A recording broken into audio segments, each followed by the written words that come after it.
Hello प्यारे student, तो आज मैंने कुछ सवाल उठाए हैं। तो ये सवाल सैम्पल पेपर से हैं, एमसीक्यू थे। तो मैं आपको बताता हूँ सवाल बोल क्या रहे थे। ये बोल रहे थे सवाल कि इनकी इक्वेशन लिखो ग्राफ की। तो L1 और L2 आपस में इंटरसेक्ट हो रही है। इसकी कंडीशन क्या होती है, A1/A2 का जो रेशियो होता है वो बराबर नहीं होता। L1 और L2 जो होती है वो बोलती है इक्वेशन कि L1 A2 का रेशियो और B1 B2 का रेशियो बराबर है, पर C1 और C2 के साथ बराबर नहीं है। ये कोइंसाइड कर रही है, यानी कि A1 A2, B1 B2 और C1 C2 भी बराबर होंगे।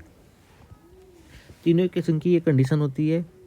एक पेपर में ये भी पूछा गया था कि कौन सी यूनिक सॉल्यूशन होंगे, किस इक्वेशन के यूनिक सॉल्यूशन होंगे। वो होगी यूनिक सॉल्यूशन वाली ये इक्वेशन।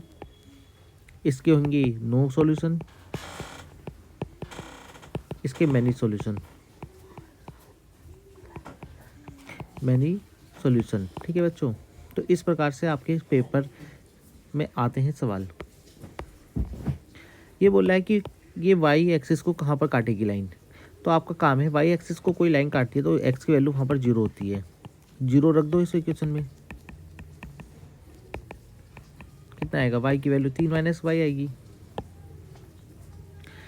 इस सवाल में बोला गया था कि मुझे वैल्यू बतानी थी, पीटी की लेंथ बतानी थी, पीटी की लेंथ। अब देखो होगा क्या।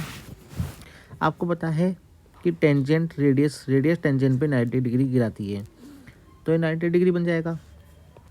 ये राइट ट्रायंगल हो गया, ओपीटी राइट ट्रायंगल हो गया। ठीक है, तो कॉस थीटा का फॉर्मूला लगा लेंगे। कॉस थीटा का फॉर्मूला क्या होता है, बेस अपॉन हाइपोटेनियस।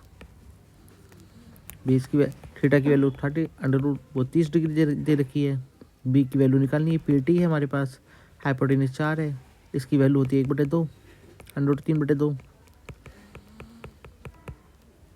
2 से 2 गया इधर, 4, 2 इधर ले आए। ये आ गई अपनी पीटी की लेंथ, यानी कि पीटी अपना 2√3 सेंटीमीटर आ जाएगा। एक सवाल और बोला था, इसका पेरीमीटर बताओ फिगर का पेरीमीटर। ठीक है, तो फिगर का पेरीमीटर में ये ओ है, तो ए ओ और ओ बी और लेंथ आर की, तो ये सब आने चाहिए, यानी कि 14, रेडियस दे रखी 14।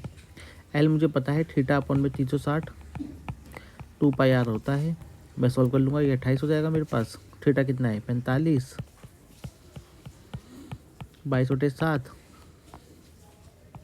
और 14, 2 बार में ही गया 45, 5 ने 45, 9 पंजे 45, 5 ने 45 बोल दिया, 5 7 35, 5 दूनी 10, 8 9 8 72, 2 4, 11/2, यानी कि 5.5। अब इसे जोड़ दोगे तो क्या आएगा, 28.5 में जोड़ दोगे तो ये आ जाएगा 33.5 सेंटीमीटर। ये आपका आंसर आ जाता। ठीक है, तो आई होप आपको सवाल अच्छे लगे होंगे। थैंक यू गाइस, ये सवाल अच्छा था ज़्यादा ही।